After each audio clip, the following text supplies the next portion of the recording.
So what's up? Hello mga kapagon. So for today's vlog mga kapagon, matutag Tibuli. Kuha na to totong gipalit nga ero sa kabil dyan. So 2 months pa lang to. So kuha na to, gipalit na to para naapod tay alaga na dre. Tay fur pet, fur baby dre sa balay. So see you there sa Tibuli mga kapagon. Yeah, so mga kapagon, kapiton sa nato si atong bayaw, si Kitty Boy, kay para natay kauban kay lisod kay mag-drive niya kuha na tong iro. So basig ma-scratch niya nga to ang mga lingkuranan na yung ibili na nato siya. So see you there guys.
So what's up guys,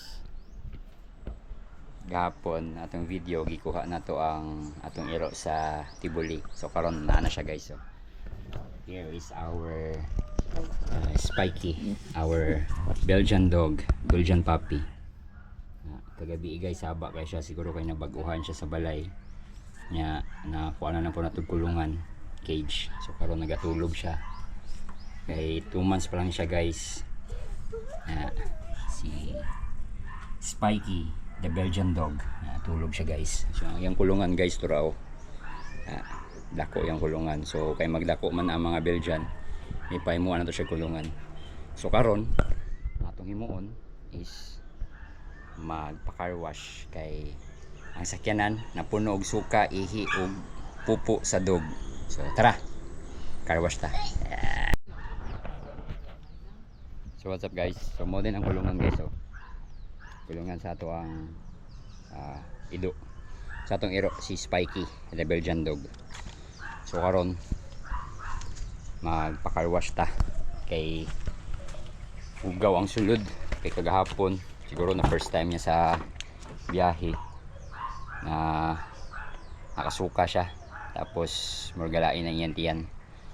So gahapon yagi po na to sa vet sa biyahe daw to, kay kung magsigi siya pupo, it means i-test na siya sa parbo, pero okay man ang atong iro, 2 months pa lang manggod, so baby pa siya. So gahapon si po siya gilak, it's because siguro nabaguhan siya sa iyang bagong owner sa iyang balay.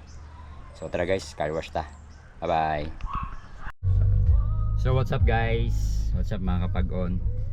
So wala ta ka-update kung na atong car wash, tapos karon as of this moment naata sa City Hall kay ang family nila Mrs. Persga family is nominated as model family, so of Coronadal. So karon ang awarding, we will see. So update mo guys kung sila na bagyod ang mapilian ng model family of Coronadal, or because there are so many families pa. So tara guys, support Persga family. Bye guys.